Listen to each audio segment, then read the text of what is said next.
Welcome back to ManaTutor MTG, where we open up all the vintage MTG boxes that you haven't been able to get your hands on. Today I have quite a large shipment. This is coming from Larry and Greg. If you remember, I talked about Larry and Greg the Flippers in this video up above that I'll tag up here, all about how to flip and how they do it.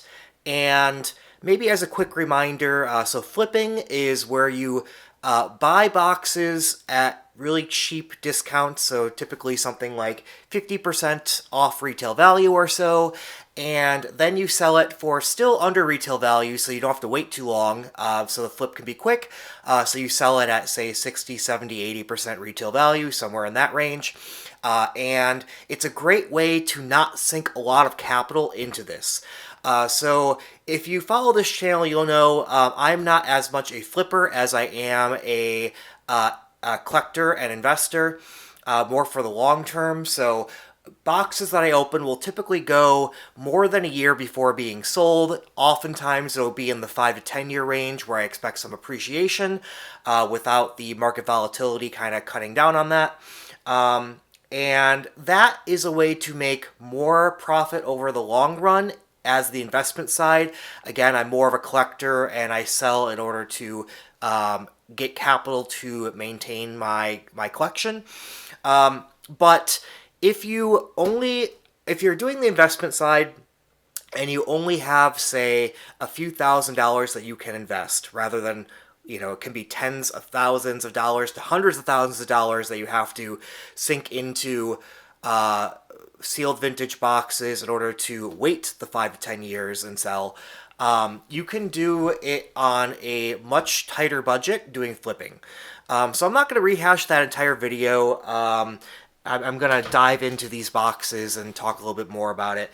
But flipping is basically defined as selling shortly after you've acquired the boxes.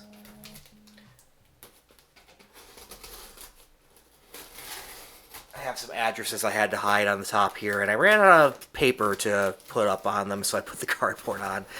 So hopefully that's doing a good job with it.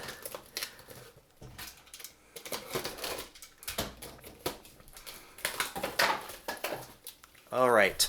But yeah, like I said, flipping is kind of selling within under a year. Usually it's oftentimes within a month or two after buying.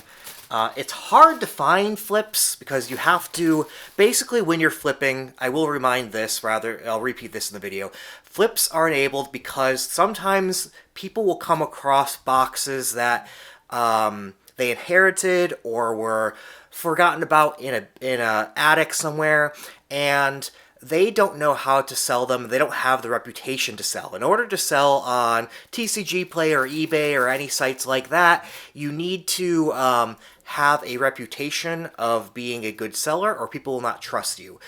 And so you need to go to somebody who does have a reputation in order to sell. And that's what Larry and Greg, I'm not using their real names, but were doing. They're able to find these boxes and offer people who have no way to sell them a means to sell them. Yes, they'll take a commission off of it effectively, right? Like they're making some money in doing this. That's the whole point of them stepping in. But the original sellers, if they have their own platform and reputation to sell, they should do it that way. But oftentimes they don't, and they have to go to Greg and Larry to sell, and it makes life easy for them. It's as a seller, they don't have to worry about all those details. So I tend to buy, Greg and Larry gets collections in bulk, and I buy several boxes at a time. Don't know why I put my knife away. So I have a batch of a bunch of boxes here. We'll take a look. And I think I mentioned in my other video as well, I recommend for people getting started in this, like, just buy your favorite box, but you look for deals on it. It'll take a while to get that box, I'm sure, because it's hard to find deals, especially, I'll give you this, in this market right now, if you haven't seen my last video, it's getting harder and harder to find boxes, so I was very happy that Greg and Larry came through and were able to find us a bunch of boxes We have a dark steel box here. They were able to find us a bunch of boxes, and I'm a regular customer of theirs, as I will enable their flips. I buy from a lot of flippers, and then I will sit on this for, years to come, wait for them to appreciate, and sell at that point. Alright, we have, I think, 5 different boxes here, so we've got a long one here. I have another shipment coming later today of just one box, even though it is a rarer box. So I will wait for that and probably make a second video, which will be a short one today.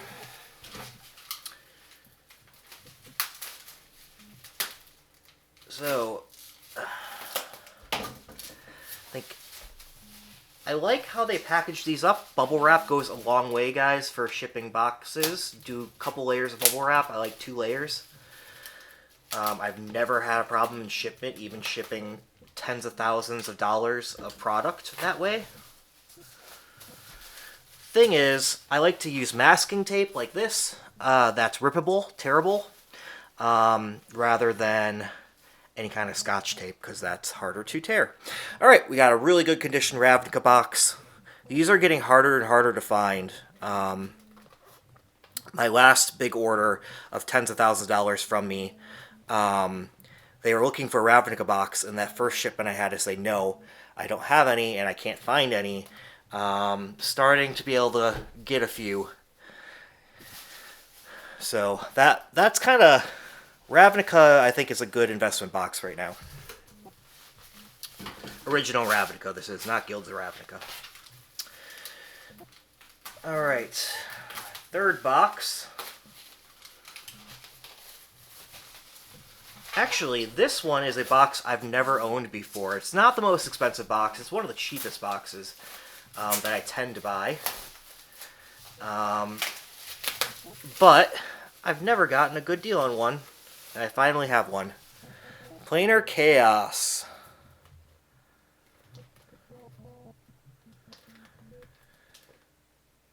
Yeah, I think this... So yeah, this was the set where they... Was this the set that they considered a mistake? I know there's a few different sets they considered a mistake. Like, for instance, the Urza's block was kind of overpowered, and they considered that a mistake, even though it's great for us these days to collect. But Planar Chaos, I think they changed up what each color does, or started shifting capabilities, and that hurt some of the long-term cases. Like, it gave powers to other colors that they didn't have. Not to say it's overpowered or anything like that, but starting to change the identity of colors was considered a bad idea. So from a game design standpoint, I think it might... Like, I wonder... Again, I don't play Commander. I know that's the most popular format, but I wonder if that gave capabilities to some colors that they didn't want the capabilities for those colors to have. And I'm curious if this is used in formats like Commander. But, again, I don't believe the set was overpowered or anything, so probably not. Alright. Up next... More of this packing Scotch tape. Alright. We go back to Kamigawa.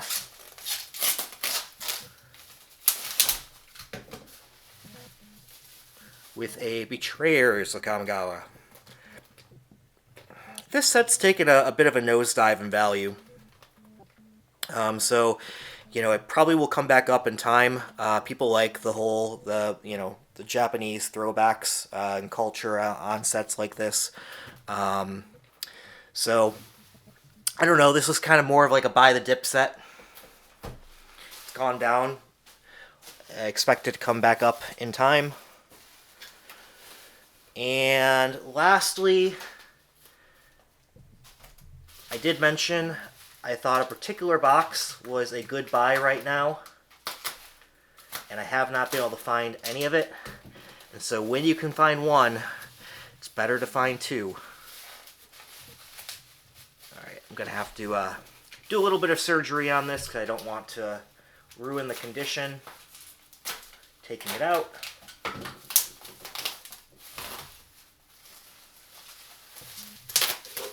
But just another Ravnica box original.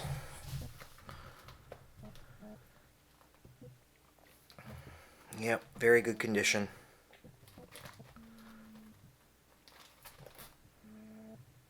Looks good, okay. A little bit of bulging going on. I like the other box better, but yeah, this is a still good condition box. Alright, that's all the boxes here. Kind of open them up first, talk a little bit about them, but I don't have too much more to add. Again, flipping, that video on flipping, check it out. It was one of my most popular videos. People clearly want to find a cheaper, low capital intensive means of getting into this hobby. I think a lot of people did that when there was a bunch of free money floating around in 2020, 2021. Starting to see those that were not able to sustain it, as in they needed to sell their collection to get more capital. They're kind of getting out of the market and selling at a low. So I do think this past year, 2022, there was a lot of people who were losing money on this hobby. They bought in the highs, sold during the lows. If you want to be in the flipping game, you're getting such good deals that it doesn't matter. You'll be able to sell it higher right away, and you don't need to be capital. You don't need a whole lot of capital around.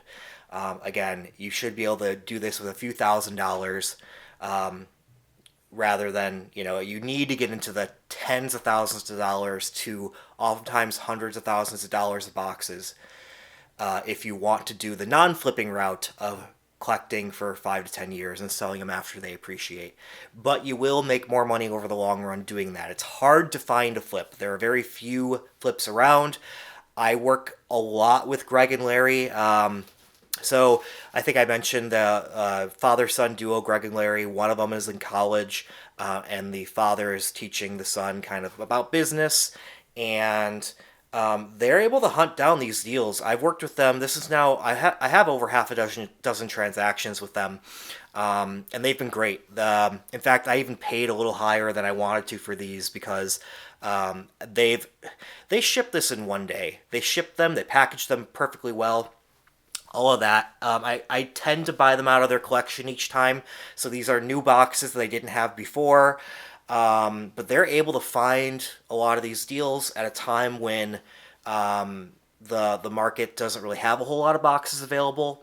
I do think now is a good time to start. Again, the market is at a low right now. I mean, it has just come down from the high highs of 2020, 2021. But it came down at the later half of 2022 and became more reasonable priced again. So it's a great time to buy in and wait for these to appreciate again, back up. And yeah, that's really it for today, guys. So check out the other video where I go a little bit more into the details of flipping. Until next time, bye-bye.